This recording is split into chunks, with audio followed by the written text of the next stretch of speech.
organization because, again, we are pioneers and we are the only full-service asylum program still in Michigan after close to 40 years. So what makes us unique is that we do focus entirely on the asylum seeker. Now, there are different ways people enter the country. However they enter to apply for asylum, that is legal. They're legally eligible to apply. And so Freedom House is here to help them through that process. And again, when you know that the law prohibits someone from working during the application process, an organization like Freedom House is vital for sustainability. Not everybody has a family member or friends, or some people may know someone, but the legal fees are extraordinary. The cost of housing is extraordinary. So even if someone can help out a little bit, providing a lifestyle for someone, safety, transportation to and from legal. So Freedom House is here to be able to put in all of those services under one building.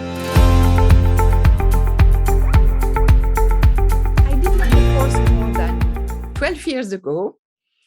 I was actually seeking opportunities for my advanced students to engage in the community and apply their language skills beyond the classroom and without having to study abroad or to intern abroad.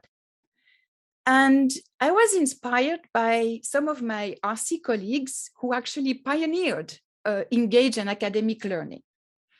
And since I was familiar with Freedom House in Detroit, I decided to develop a service learning course for advanced students of French and to collaborate with Freedom House. Yeah. Our honor students have the opportunity to do a 1-credit service learning class through Henry Ford. And so essentially what happens is that you work with a faculty member who is tied to a site. So of course my site is Freedom House Detroit, which means I essentially help students who want to work there as volunteers make their initial connection. The students who've worked with me have done a variety of things. They've been language partners, they've been translators. They've also done childcare. Basically, if Freedom House needs them, they will fill in for whatever they can do, whatever their skills let them do.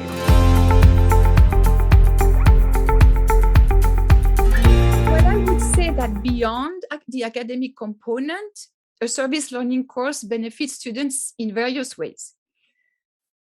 It presents them with an opportunity to apply their language skills with native speakers in an authentic setting. A course like that also contributes to the educational mission of an undergraduate liberal arts education. I mean, indeed, such a course helps shape students into global citizens as their worldviews are broadened. I hope they get out of it what I've gotten out of it, which is sort of just engaging with the world through one person at a time, realizing that the people that they come in contact with are, while they might look different, they might sound different, they might have different past histories that have led them to where they are, there's generally so much more that they have in common with the people that they meet. And to me, that actually is a really big assist when it comes to their classwork and then their eventual goals, whether it's academic or work related, because almost anything that you study can benefit from that sense of realizing, oh, everyone around me has a story and their story has a lot in common with mine. And the differences that are there, they're more superficial than I think they are. So let's work together to figure out what we have in common. So when I started, I would have conversations with clients so that they could practice their English skills. And I did that for about 2 months until one day I was teaching one of the clients how to tell the time in English. And the person who was the counselor at that time came up to me and said, "Do you speak Spanish by any chance?" And that's how I became a translator. I always say that I accidentally became a translator. I was not qualified. I had no experience doing translation whatsoever. And I just trusted my language skills.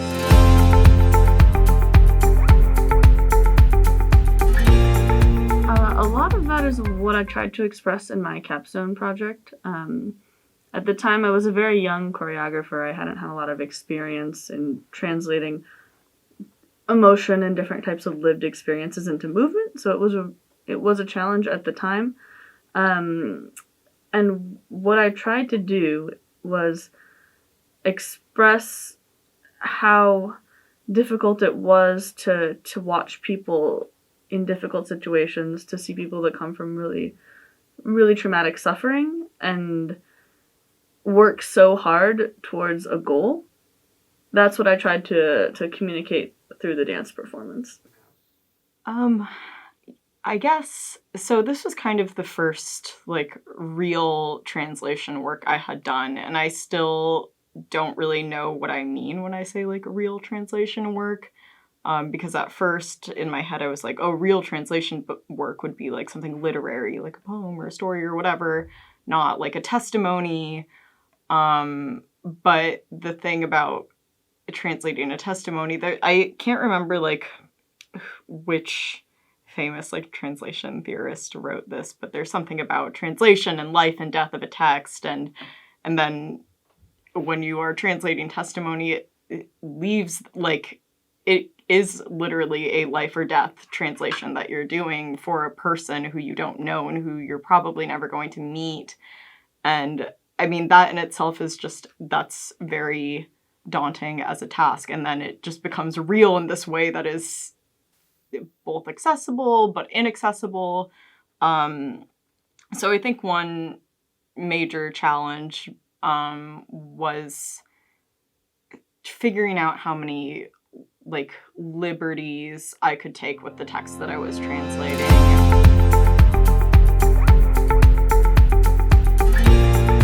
From a professional point of view, it is definitely what got me interested in kind of the field of international law and the field of international politics in general. That's what I will be going on to do my philosophy PhD in, is in kind of philosophy of law, political philosophy, specifically in kind of international global politics. Personally, the idea of translating emotional experiences into movement has served me tremendously as a choreographer. I also run a dance company now that is based in Paris and in New York called Translate-a-Thon. And our mission as a company is to only create work that has some kind of social justice aspect. And the first time that I ever did that was trying to express my experience of working with Freedom House as an undergraduate. So for me, that's invaluable. I wouldn't be the art maker that I am today without that experience.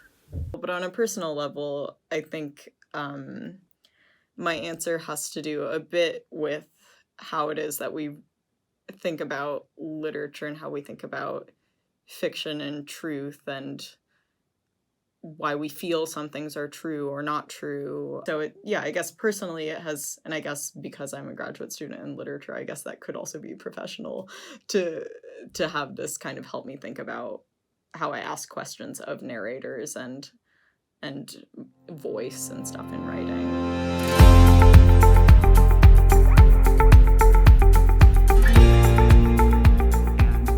It will always amaze me the ability they have to become resilient, and despite all of the harsh circumstances they experienced in their home countries, they still manage to learn new things and be excited about life and start all over again.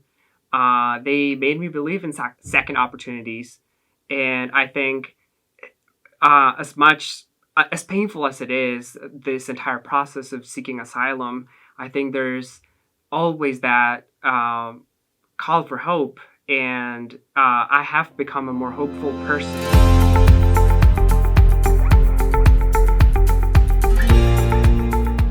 Keeping families together is, of course, important, but statistically, we have documentation, we have evidence that shows for some asylum seekers, when they are denied their asylum and they return home, they are murdered within 24 hours of their return. I mean, these are human rights workers. These are people who stand for justice. The government says, I can't have you around. You're a threat to me, and then they're killed upon return.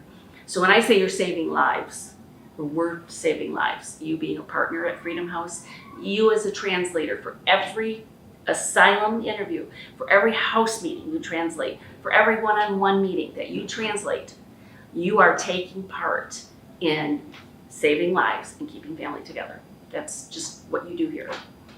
And we thank you for it. We're glad you're on our team.